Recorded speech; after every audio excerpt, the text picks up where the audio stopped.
this feeling that parts of our population in Hartford have, which is a feeling of lack of trust directly from the police department. And so in order to make sure that we address that lack of trust, then at minimum, what we can do is request an open and transparent hiring process.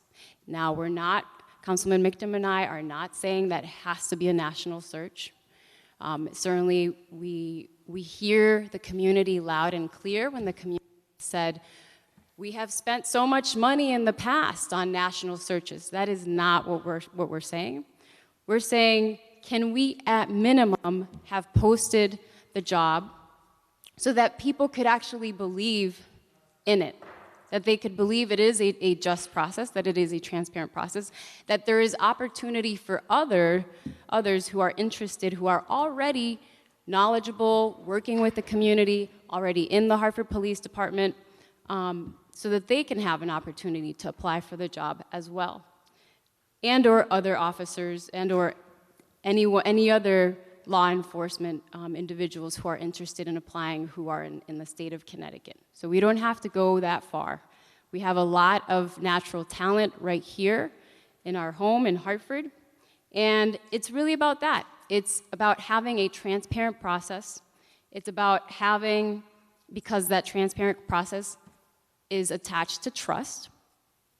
It's about also having candidates of color. There were no candidates of color, obviously, because there's only one candidate that was selected. And we want to make sure that cultural competency is something that is truly considered. And in order to really have true consideration, we really need to make sure that we have diversity in the selection process, and that we also recognize and honor people who have lived experiences that represent the community. And so with that, this was the intention of this resolution, of why we submitted it, and we want to honor all of those who have spoken forward from the community, who have voiced these concerns, and have expressed to council to have a more transparent process. I can also share with you Councilman Michtam's message that he posted on Facebook. I don't know how well it will do through the mic when I share it through the phone, but I think it might work.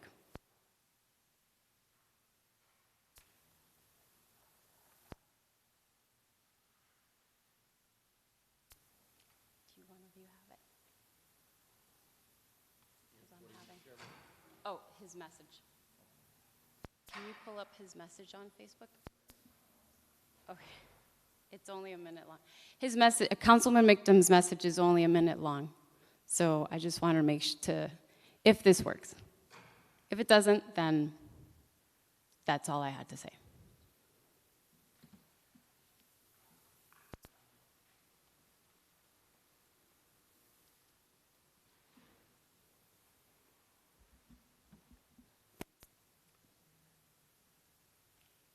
Thank you.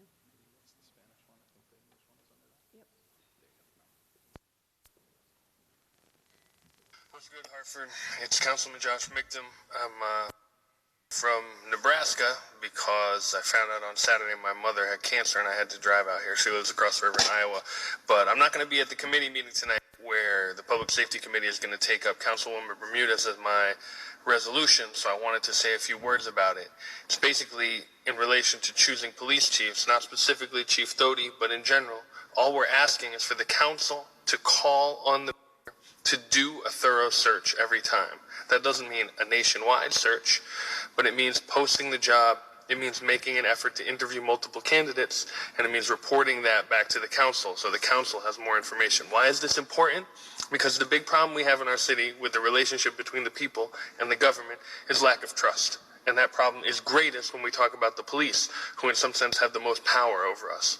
The people see a police force that looks them and does not treat them like everyday folks, right? They feel like an occupying force at times. So what we need to do as city government is take steps to include the people, to make our processes transparent, to make the department from the top down look like the people. And we can't do that if we don't have an open process. That's all this resolution is doing. It's saying, let's have an open process.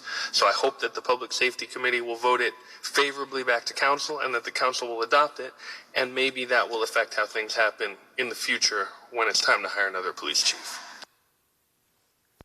Thank you. So that was the message that Councilman Mictum posted on his Facebook page today in reference to this resolution. It was a minute long, and I wanted to make sure that all of you listened to it. Thank you.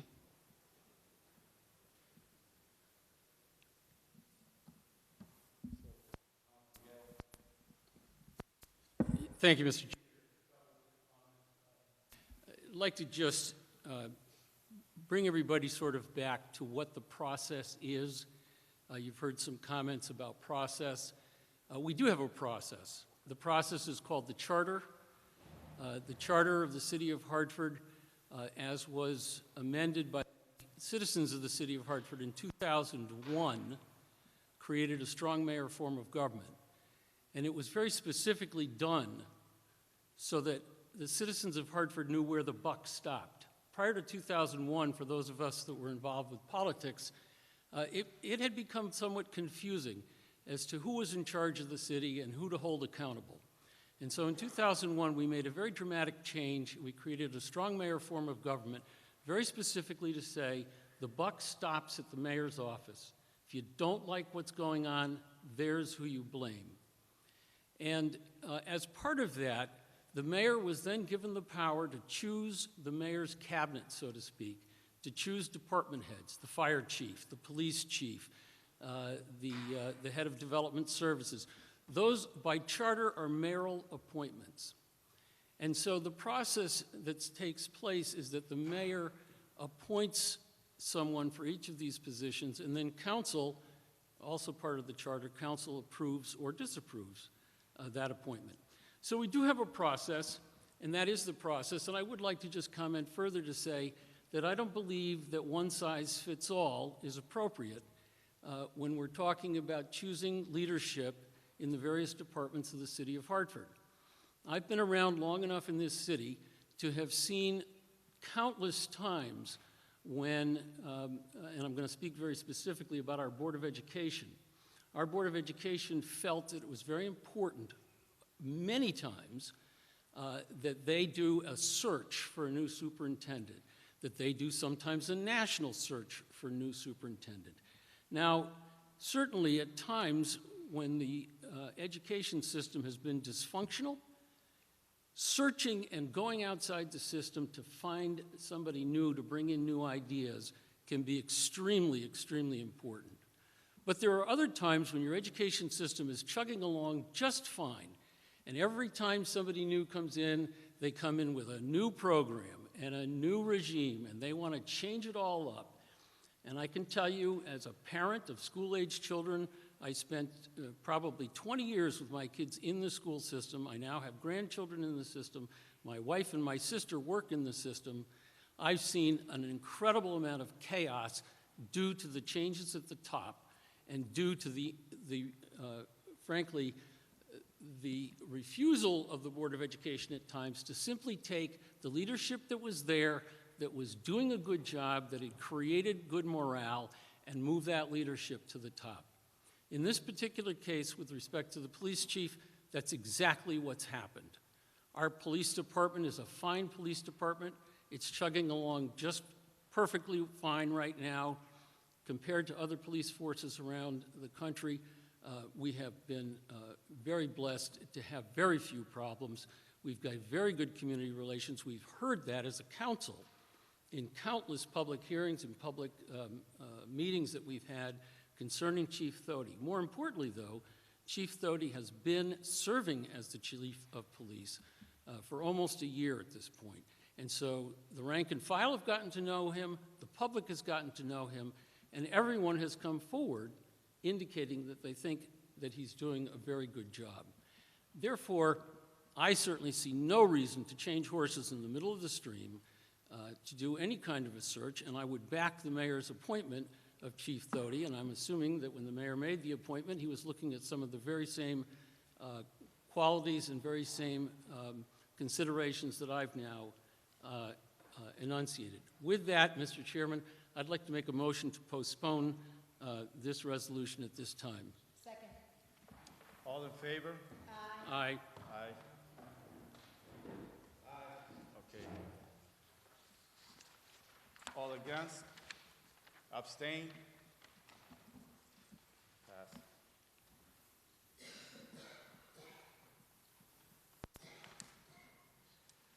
Okay, before I continue on, I'd like to, I failed to introduce Cynthia Latour from Corporation Counsel, and also Councilwoman Shirley Surgeon, who was just sitting here, and our Council President Molly Rosado, and Majority Leader, our Councilman T.J. Clark.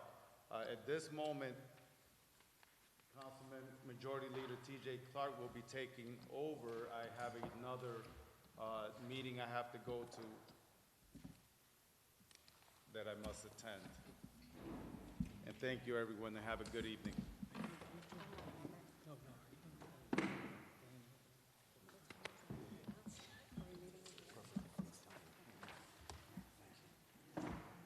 Well, 6:15, maybe 15 minutes. Good evening. We will now have a presentation by Chief Reginald Freeman from the Hartford Fire Department. That's all right, sir. I'm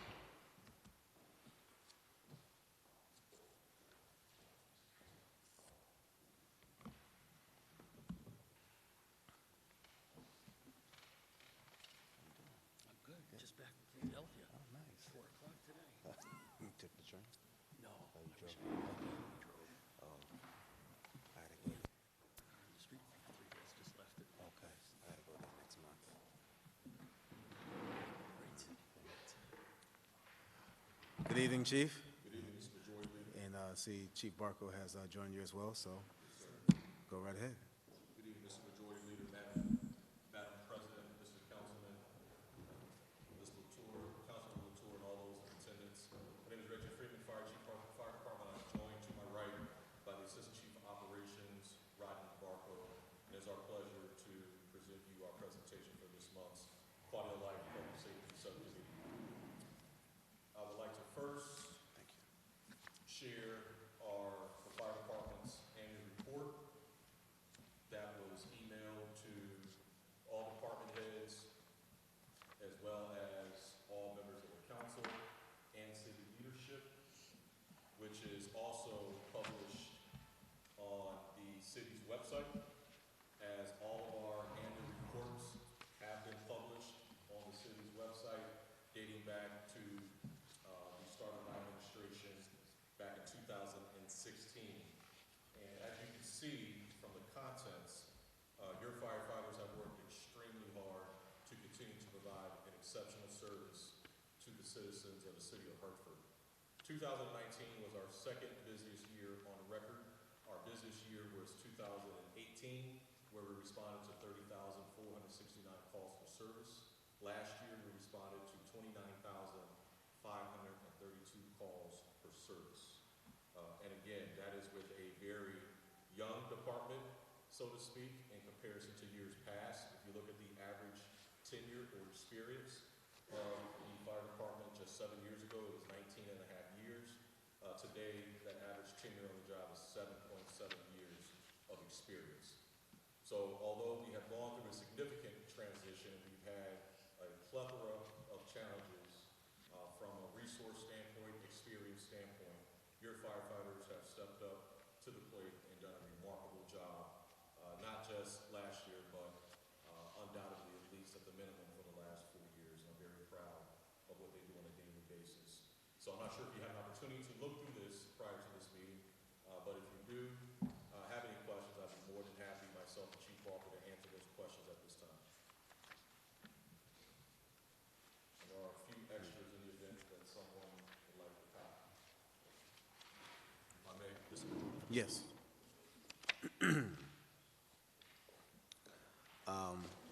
Thank you, Chief. I have not gone through the entire annual report, but I do have a question regarding and I think this would date back maybe about 3 years ago regarding the fire department taking over or overseeing the ambulatory services. Any discussion, any conversations with that, with the administration as to if that's actually feasible? Yes, sir, there have been continued discussions about what that looks like. I submitted roughly a 36-page document with options for the administration to take into consideration. Obviously, when we look at providing advanced life support, that's one element, but to provide advanced life support and transport, that is a significant financial investment by the city. So at this point, we're just having continued discussions, weighing our options and trying to make a determination what is best for our residents. My recommendation still stands today as it did when I first submitted the report, which is at the minimum, we should be providing advanced life support. And for those that don't know what that means, that simply means that we would staff our apparatus with paramedics to be able to provide life-saving drugs that our current emergency medical responders, which is a level we're certified to currently for EMS, cannot provide. And when we are waiting for our private ambulance partners who we value that relationship with AMR providing services to the north end, Aetna providing services to the south end, we can start providing advanced life support prior to their arrival. Because the majority of the time, your firefighters make it on scene to the emergency medical incident prior to the private ambulance providers. Okay.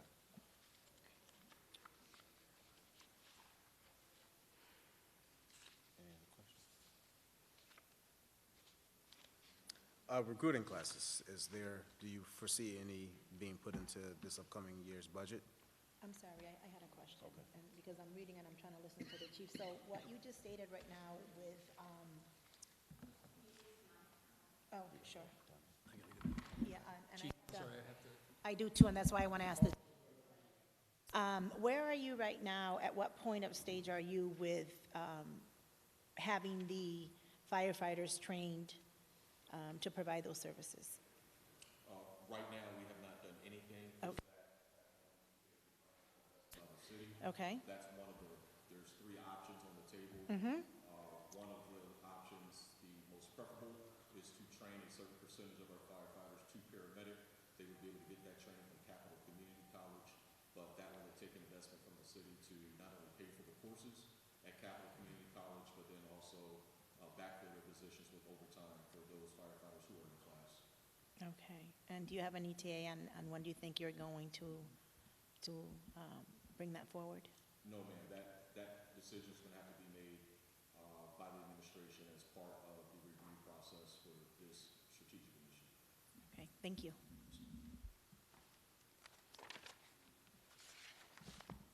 And Chief, excuse me for a couple of minutes. We have to run across the hall, and we'll be right back. I'm sorry. That's all right. We're having a issue Yes. with attendance. Okay, I'll be right back. So going back to my question regarding recruit class, are you going to put any into this upcoming year's budget? We have proposed a recruit class of 25. The last time we had a process, the process was open for 30 days. We had 750 applicants. We have utilized all of the candidates off of that list. That list is no longer valid, so we would have to go through the testing process all over again. However, we have proposed in anticipation of some firefighters retiring, because this is another contract year, another recruit class of approximately, I believe, 25 people. 25. How many people would you say would be prepared to retire? By the end of the calendar year, we have 55 members who are eligible to retire. And that is of specific interest because of during the last contract, we did have a number of experienced firefighters retire. And out of the current 357 firefighters we have working for the city, 125 have 3 years of experience or less. Still a young workforce.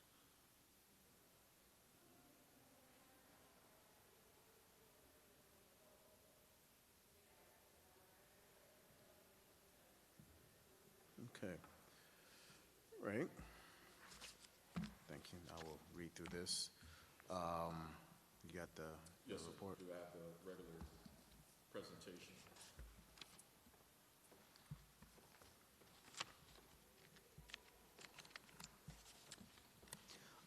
Before you get into the presentation, want to, and I have to speak with the police department about this, regarding an establishment of a working group for a public safety academy.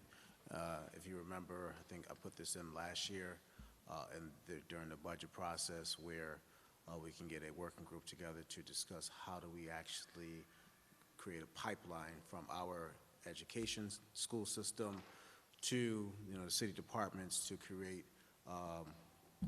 to implement a process so that you can have more young boys and young women that might be interested in career public safety service. They'll be able to get into the cadet service. I think as a explorer, sorry, you can be 18, but just working them around the middle school age so that they can be prepared once they graduate high school to make a smooth transition into the explorer program, or if there's a police department, for the police department, the cadet program. Because in Enfield, they have the Public Safety Academy that was supposed to be here in Hartford. However, it is what it is, but there still needs to be some type of creation of that mechanism so that we won't lose our kids to other towns, other states, and we can actually keep them here so they can be homegrown getting into these various departments. So just keep that on your radar. I have to still speak with the police department and the administration to see how we can actually get a group together, because when we have 125 members, 3 or less, and 3 years or less, that's very concerning. And I think it was was it 16 where we had that massive retirement? Yes, sir. And so, we don't want to be put in that position again, so that we can have such a young workforce with a lot of aging structure in the city to make sure that, we are actually training, developing our young people so that they can become career public safety servants. So, yes. If I can address that, sir. So several months ago, I had a very brief discussion with Dr. Torres Rodriguez, our superintendent, about basically creating a robust fire cadet and explorer program that is embedded into our Hartford Public School system. So we have the luxury of enjoying the fact that we are one of the, if not the most diverse fire department in the United States. 35% of our members are Latino or Hispanic, 33% are Caucasian, and 32% are African American. The diversity within the Connecticut Fire Service is not as robust as we are here in Hartford. So the plan is to ensure that our Hartford kids, they have the ability to learn the skill set of a fire and emergency services professional through an embedded program at Hartford Public Schools. So when they graduate, they would graduate with an HPA 1001 certification, firefighter 1 and 2. They would also graduate with a nationally registered EMT certification. That is the goal. Mm-hmm. And with that, if we can't hire our kids, they are still employable to any other department in the state of Connecticut. And that will help address the diversity issue in the state of Connecticut Fire and Emergency Services. So I had that discussion with Dr. Torres Rodriguez, and actually recently, just several weeks ago, had that same discussion with Ms. Montanez, and she was very supportive of that initiative. And we are having talks to see what we can do to move that forward. Okay, good. So, all right, we can proceed with the monthly report. Yes, sir. Just some highlights since the last time we met. First, training and professional development. We have members of our department that continue to attend free training in Anderson, Alabama. That is where the Center for Domestic Preparedness lies, which is a federally sponsored program. All of our members' flights and hotels accommodations are paid for by the federal government, and they're getting training on hazardous materials technician, other weapons of mass destruction response, and this is the first time in our department's history that our members have been able to travel and take advantage of these opportunities that have been around for literally decades.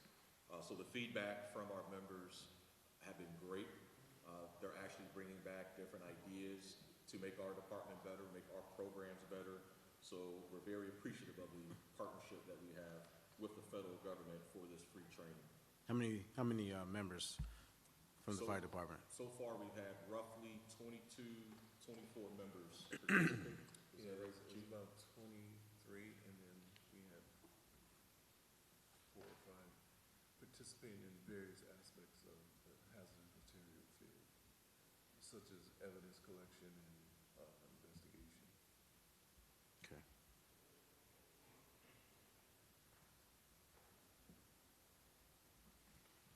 Furthermore, with training and professional development, we currently have several classes that are scheduled for our members to participate in.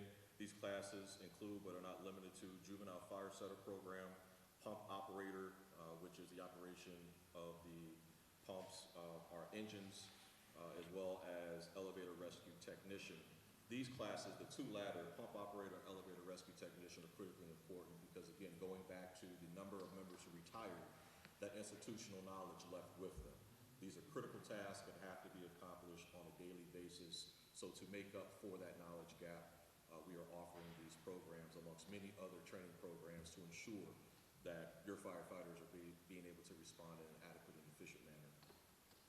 Professional credentialing, recently we sent out a press release for Lieutenant Valentin Rodriguez of our training division, who earned 2 coveted professional credentials from the Commission on Professional Credentialing, which is an arm of the Center for Public Safety Excellence. These credentials include Fire Officer Designation, as well as Chief Emergency Medical Services Officer. Lieutenant Valentin Rodriguez is now just one of 12 officers in the state of Connecticut who holds professional credentials. So we're very proud of his accomplishment, and we have several other members of the department that are currently pursuing their professional credentials, and the department is supporting them with those endeavors 100%. Our next fire stat meeting will be Thursday morning at 9 a.m. at the Public Safety Complex. And just as a reminder, this is a public meeting offered to everyone. Our schedule is slightly different than police, to where our members work 24 hours on and they have 3 days off. So we can't hold that meeting after hours like the police department does without paying our members overtime for those who are in support services. However, just like our annual report, every fire stat is listed on the city's website for any and everyone to review at their leisure.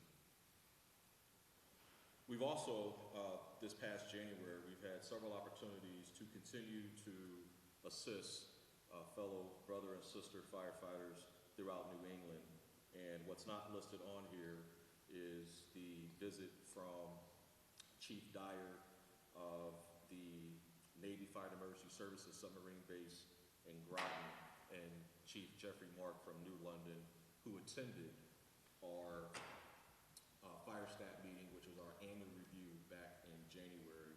They wanted to look at our process, what we do, how we do it, so they can implement it within their respective jurisdictions. Since we've been holding fire stat for the last 4 years, we've had dozens of different departments and different chiefs come to sit in on these presentations and really look at what we do and how it can be implemented within their respective jurisdictions. So we're very proud of that. Also, we've had the command staff from Worcester Fire Department. Every time I say Worcester, Chief Walker corrects me and says Worcester. They came on January 3rd, and we gave a very robust presentation on a lot of the initiatives and programs that we've implemented since 2016 that's really helped us not only change our culture, but also cultivate those good things that we have, that we've always done as a Hartford Fire Department. And the significance of that is that Worcester, they've had 11 line of duty deaths in the last 20 years. And so being a very similar department in every regard, from our aggressiveness for fire suppression to our culture, being in New England, a very traditional department, such as such as Worcester and Hartford is, for them to come here and to look at what we're doing to try to make some of those same changes in their department. We're very humble and gracious to host them. Since they visited with us, it was all over national fire news that they have since hired a consultant to create a strategic plan and to implement several initiatives, a lot of what we are already doing here in Hartford to help their department. So we were very, very grateful to host them on January 3rd. And last but not least, as far as news, accreditation, we have successfully completed our peer assessor team review for accreditation. The men and women have been working hard on this endeavor for several years, and it is a true testament to their resolve, their professionalism, and commitment to the pursuance of excellence, to where we go before the Commission on Fire Accreditation International on March 3rd at 1:30 p.m. in Orlando, Florida. And once we are successful with that hearing, your fire department will be the first accredited department in the state of Connecticut. Nice. Will also be the first accredited Class 1 department in all of New England, the first accredited career department in all of New England. And it is truly an historical moment, not just for the Hartford Fire Department, but the entire city of Hartford. The entire city of Hartford should be very proud of their fire department obtaining this very coveted milestone. And again, I can't thank Chief Barco, Chief Riley, all of our command staff, and more importantly, all of our firefighters who are committed to the pursuance of excellence and have made this dream a reality. So what, as far as the accreditation and recognition, what does that actually come with? So will there be any new seals, new signage for the department, for our apparatuses? What would that look like to a Hartford resident? Sure, great question. So as you see on our apparatus now, it says Class 1. Yep. And I met a lot of residents who would say, oh, wow, we're a first-class fire department. And my response is, well, yes, ma'am. Yeah. Your firefighters are first class. However, that is indicative of the Insurance Services Office Class 1 rating, which we were the first department in all of New England to obtain our Class 1 insurance rating on February 1st, 1991, under the leadership of the late, great Chief John B. Stewart. We have maintained that designation since 1991.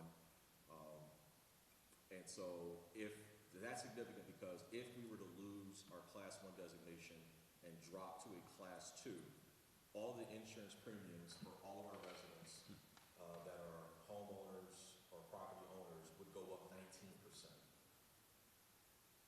So being the first department in New England to earn a Class 1 designation, the first to earn international accreditation is very significant, and really something that all members of our department are proud of, and hopefully the entire city is proud of.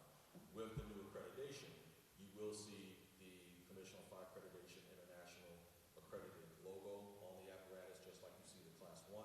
That will be added to our apparatus and possibly added in some shape, form, or fashion to our uniforms. Okay.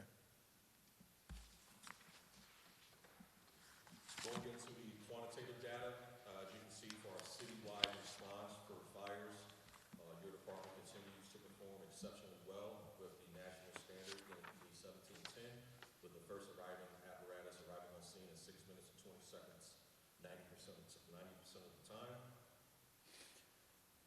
In November, it was a very busy month for us. You see that number drop down to 94.44%. However, we still met the objective of 90%. And what's significant about November is that we had 2 Saturdays back to back, to where the first Saturday, your firefighters responded to 5 structure fires, 3 of them being in the morning, and the following Saturday, they responded to 4 structure fires. Wow. So November was a very busy run for us, but your fire department still performed as expected. Any questions on this slide, too? The November, one of the incidents, was that over by, what's that street? It was over there by Prince Tech, in the south end. Sherbrooke, yeah. Okay.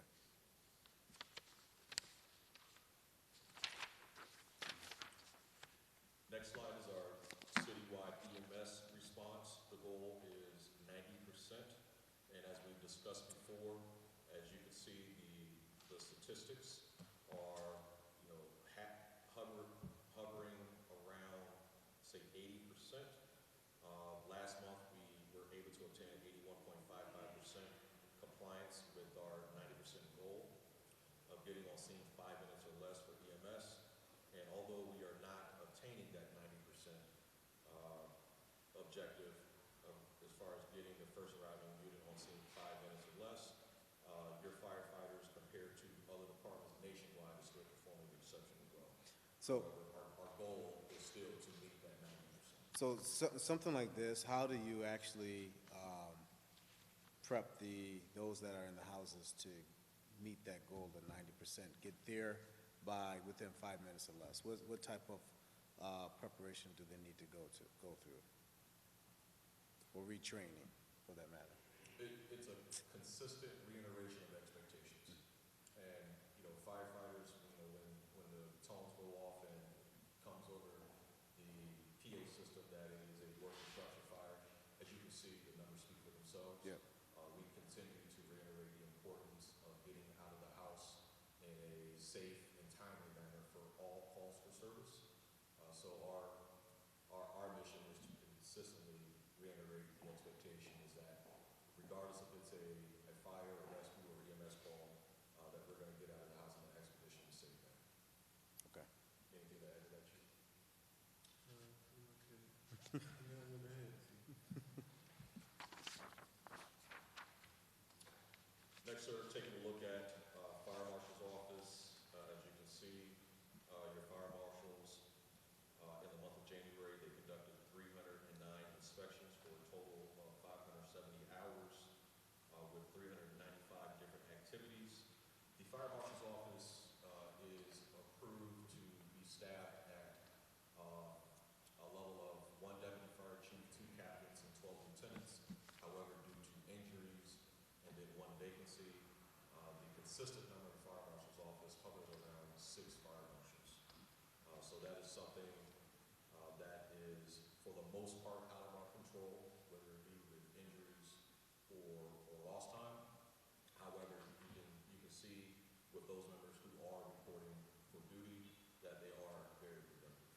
So these are 1 deputy chief, 2 captains, and 1 lieutenant? 12 lieutenants. 12. Yes, sir. What's the current? We have approximately six members Due to due injury. to injury. Now, how much does that impact? Clearly impacts productivity, but from a revenue standpoint, how does that impact the city? Those tasks that require permits, which is a revenue generation for the city, those items are accomplished first, only second to any life safety inspection that have to be conducted. So there is no impact on the collection of fees or permits from the fire marshal's office due to the lack of staff. Okay. And with the personnel, basically the workforce being reduced, what is the backlog? Is there any backlog? And if so, how much? I wouldn't say there's significant backlog. I do get phone calls every now and then from the mayor's office, from a business or resident that's called them because they submitted their paperwork to L&I maybe 2 weeks prior. Yeah. Or something to that effect, and then I would call the fire marshal. The fire marshal would send someone out to conduct that inspection, but it's not at a level that is concerning or consistent. Gotcha. Still, on the fire marshal's office, we have our cause of fires for the month of January. And as you can see, intentional fires for the month of January is steady at a 50% reduction when compared to the same period 2 years ago. Unintentional fires are up when compared to 2019 and 2018.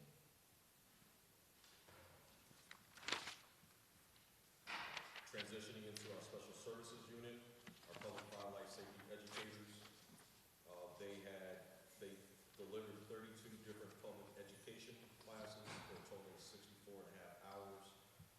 They conducted 213 different tasks in the month of January. They installed 29 smoke alarms, 26 safety seats, and 6 carbon monoxide alarms in the month of January.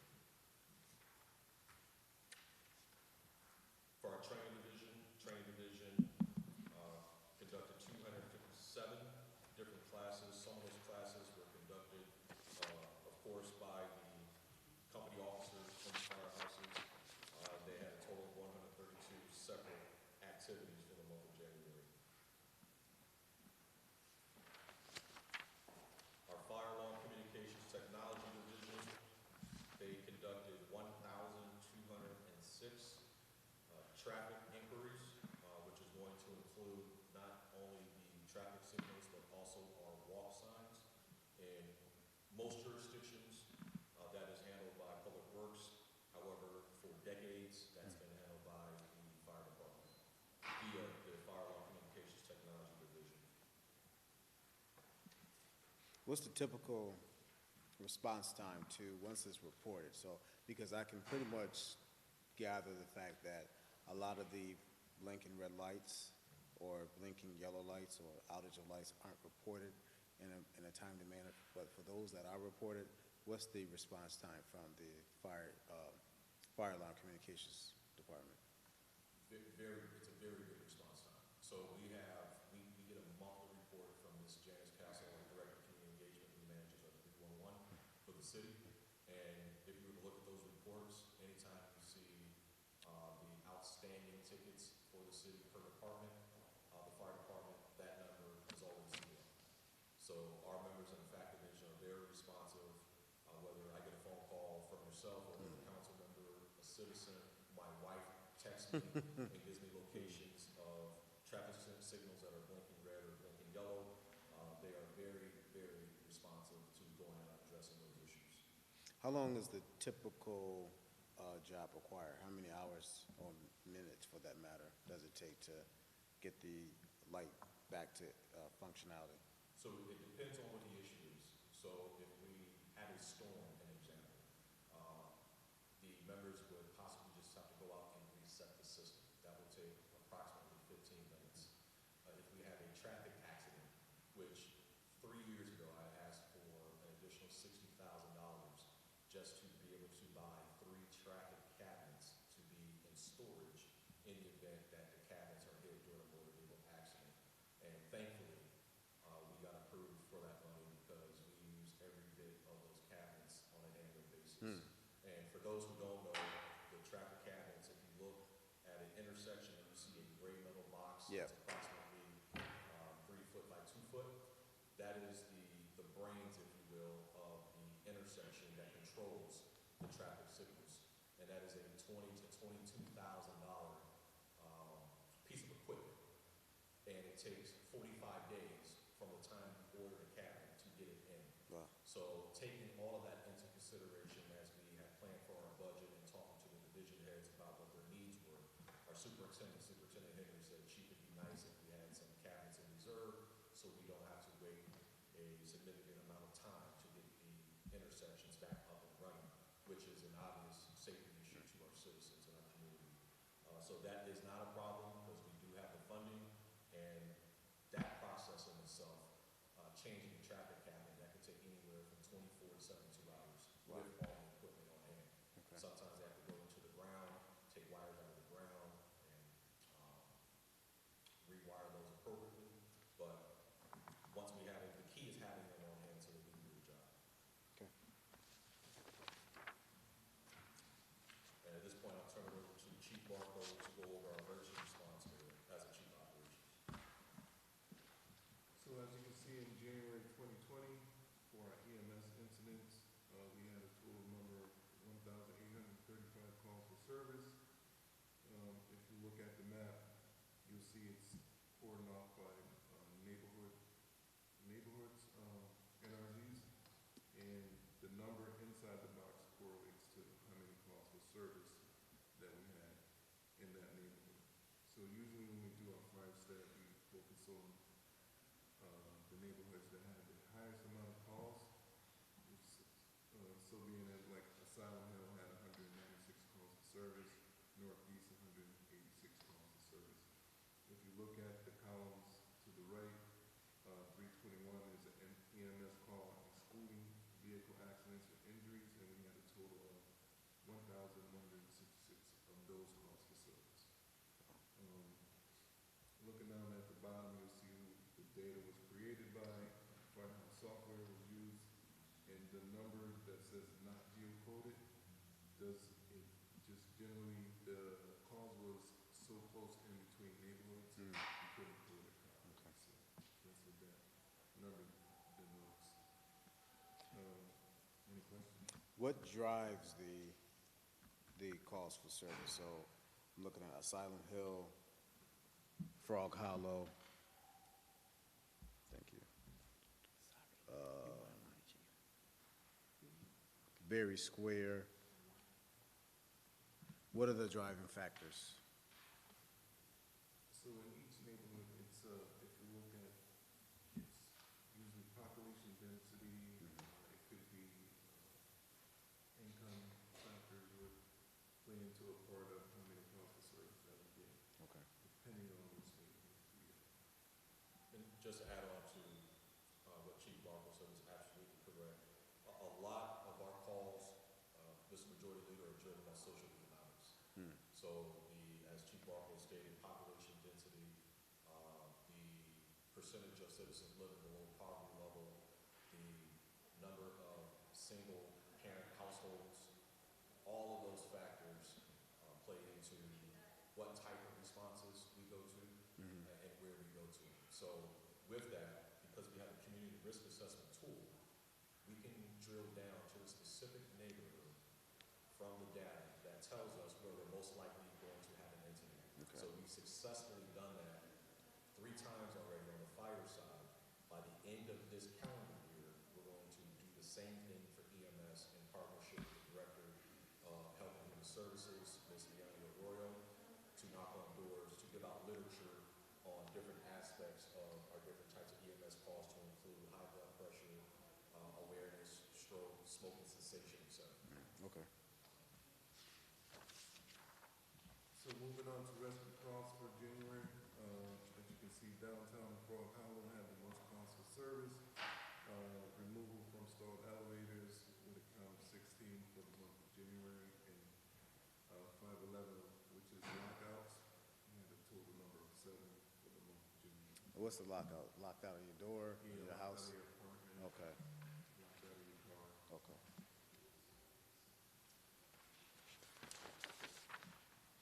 So the next one is Narcan administered for January 2020. Keep in mind that this data only shows Narcan administered, but it does not show particularly sales. Okay. And it only shows fire department response, does not include The police police. or AMR. This is on only fire department. And so you can see Northeast had 6, downtown Frog Hollow, and South Green with 6 and 8. See a high concentration in that particular area almost every month. Do you capture the demographics as far as race, age, or No, you sir. just know? Okay. No, sir. One thing of note, when we looked at the data for 2019, Blue Hills, as you can see, 0 Narcan administered. There's no Narcan administered in Blue Hills neighborhood all of 2019. Really? It's the only neighborhood that we never administered Narcan in 2019. Happy to hear that. Homeowners. That's right. So moving on to hazardous materials in the month of January. We had natural gas leaks with a count of 12, hazardous condition other, which is 5, and carbon monoxide incidents 4. Frog Hollow being the most cost of service with a total of 10, and various numbers of the West End and Northeast scattered with 3 cost of service. So all fires in the month of January, we had a total of 42 calls for service. Asylum Hill, Berry Square, Blue Hills, and Northeast with the most calls for service. Building fires being the number 1 call for the month of January with 7. Outside rubbish calls comes in second with 5, and vehicle fires with a total of 5. So our area surveillance for the month of January, as you can see, it's broken down by fire station. So engine 14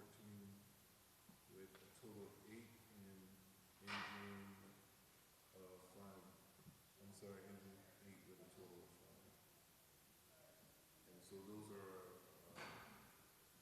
fire safety surveys, and the firefighters come out to your house, make sure you have smoke alarms, CO alarms, make sure the electrical panels are in good conditions, things of that nature. So these are typical cost of service, which is for the month of January, service call other, and police matters, and smoke odor removals.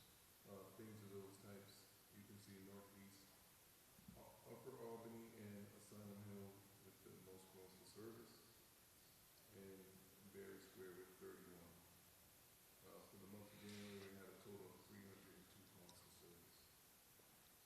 Fire alarm activated for the month of January, we have Asylum Hill, Clay Arsenal, and downtown with the most calls for service. Incident type was a 745, which is an unintentional, and then the next call for service is smoke detector activation, which is another unintentional.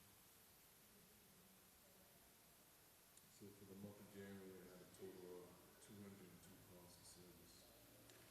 Are we still having issues with the school system regarding false alarms? Not like we used to. Okay. That's been, come a long way. Yes, sir. Absolutely. And they're very responsive. The security team for Hartford Public Schools, they certainly care, and they make strides to make sure that everyone is doing what they're supposed to be doing, including some of the issues they have are technical issues, the alarm company itself, and they've addressed those issues with them. Okay. So also in the month of January, we had unidentified calls, and these are things that no incident found on dispatch. So if we get calls for service, let's say 25 Blue Hills Avenue, and we get there, there's nothing. The code data is no incident found. Okay. So, or if we get to another one, it says 661, where EMS transported a patient before we got there. So these are what we deem to be unidentified calls. Upper Albany had a total of 21, Broad Hollow 24, and Berry Square was 21. And we had a total of 177 calls for service in the month of January. The last and final slide is location of structure fires in relationship to the fire stations. If you look at the key column, you see 0, 1, 2, 3, 4, 5, and 6. Those numbers are in correlation to the incident. And so for the month of January, we had no firefighter fatalities. We had one injury, and that was near state engine 1, and it was heat from open flame, so it had to be food on the stove, and the firefighter injury was minor in nature. So, all the way in the right-hand column where you see calls, you can tell what was discovered by FMO's office. And a lot of them was electrical, fireworks, heat source. The big one was number 5, which was engine 10's first tube, which was discovered to be the cause of fireworks. That was the second alarm down in the nose. So that was a pretty significant incident. And those are your files for the month of January. So regarding firefighter injuries, how many injuries have you seen on a per month basis? In relationship to fires or Just injuries injuries in in general? general. And you can throw relationships of fire in there too. So injuries in general on a monthly basis, it's, I would say, 1 or 2. Probably lean on the side of one. But again, and some of the injuries in relation to fire, some minor injuries like slipped of ice or missed a step when it was giving out that blast. Okay. We haven't had any serious injuries due to firefighting activities. So regarding the opposite of the fires, what would you attribute that to, their safety? Is it because of now there's a younger workforce, or due to the training, they're just more cognizant of, preparation and the do's and the don'ts? What would you attribute that to?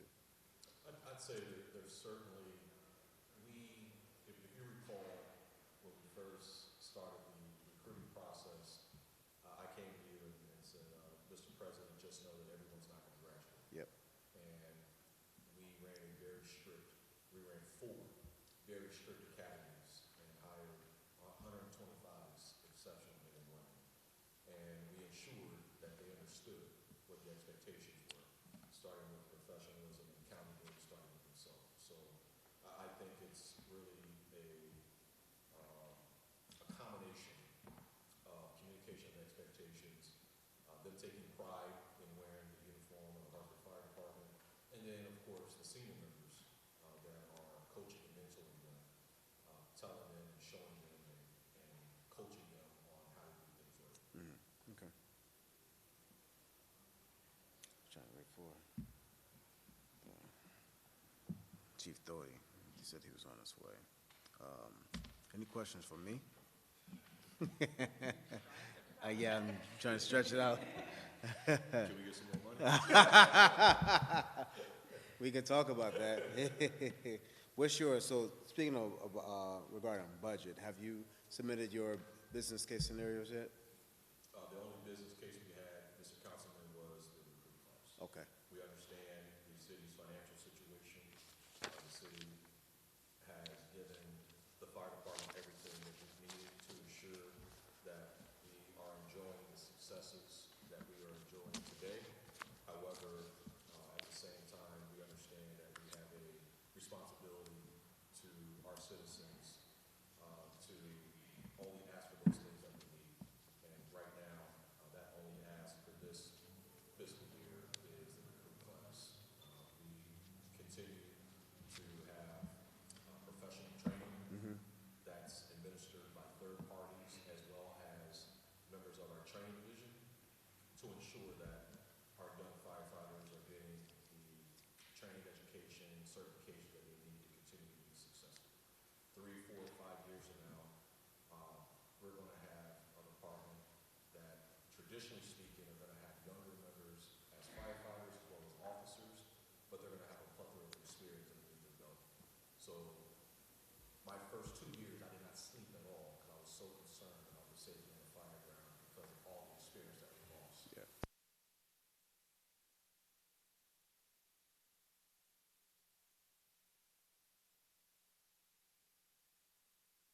As well as, firefighters.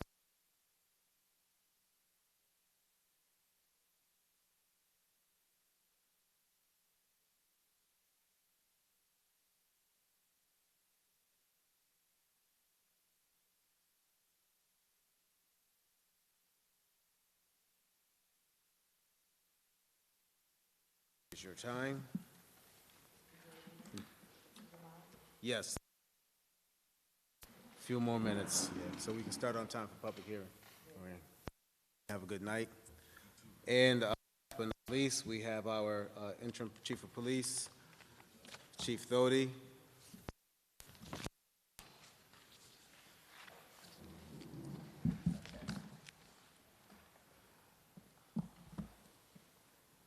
How you feeling? So we don't, I can imagine. So we don't have much time because we got to start right at 7 for our public hearing. So summary. What's going on in our police department? So ComStat packages are here and they're online, so if there's any specific questions, we can certainly address them.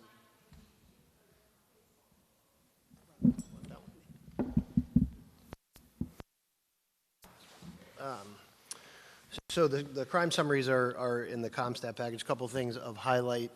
We had one of our own, Deputy Chief Sonia Watson, highlighted for Black.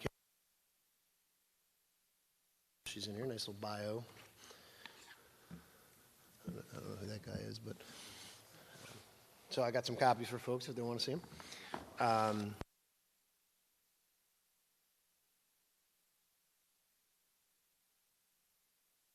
again.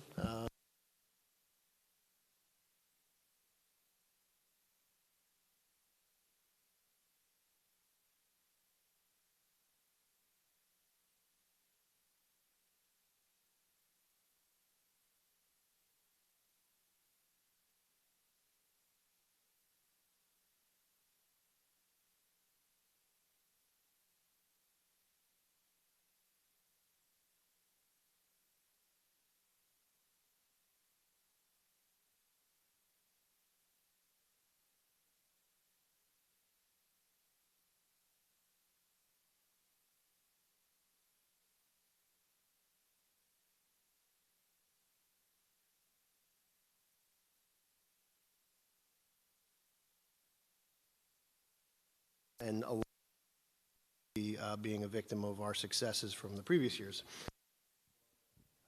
Even though we're at 10.2% for this year, we're down 24.8% over the 2-year, 26.6% over the 3-year, and 28.4% over the 4-year. So generally, we're 25 to 30% down overall. Last week, we saw 78 Part 1 crimes compared to 79 in the same week last year.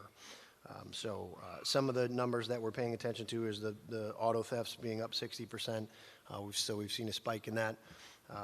Our 2 auto theft detectives are partnering with the statewide auto theft task force to try to work through that issue, but we have seen a significant spike in auto thefts, and our burglaries are up as well. That's driving our 15.2% up increase year to date. That's kind of just a general overview. I can talk to anything specific.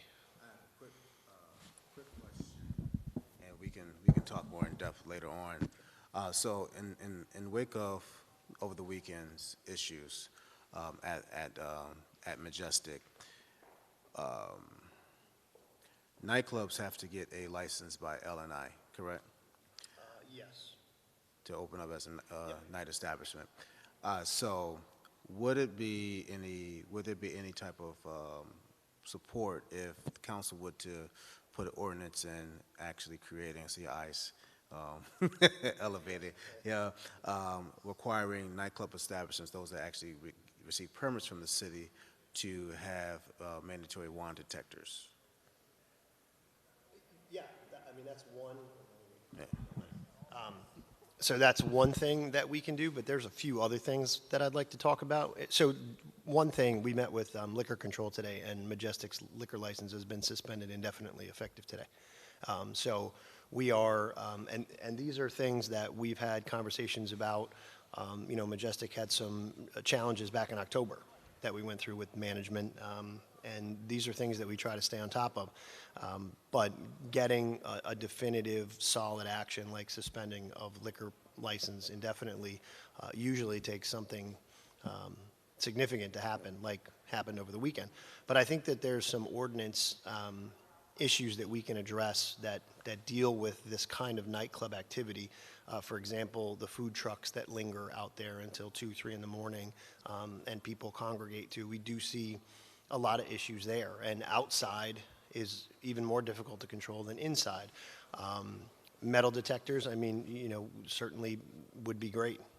We've done this with cameras, right, in other areas. I mean, I think that would be good, although that's kind of a remedy after the fact. There were cameras in Majestic that we did use, and they were a good investigative tool, but I definitely think there's some ordinance-related stuff that we can do, because, these aren't like surprises. These are establishments that we've had, issues with before. We've enacted 2917 before, where they have to hire police. We had police in the parking lot. They responded, that quickly. I don't think that the people inside knew, based on what I've seen, that there were cops outside. But I mean, we were there. The cops heard. We didn't have to wait for a call. The cops heard the gunshots and went inside. And that was what kind of cleared it out. Putting police officers inside the club is certainly an option as well. But I think, making something, an ordinance that makes that environment gun-free, or at least as close to gun-free as we can get through metal detectors would send a message not to bring guns inside of clubs like that. So I think that would be helpful. Sounds good. Okay. All right. Well, thank you. So since we have no other business to discuss, this Quality Life and Public Safety Committee meeting is now adjourned.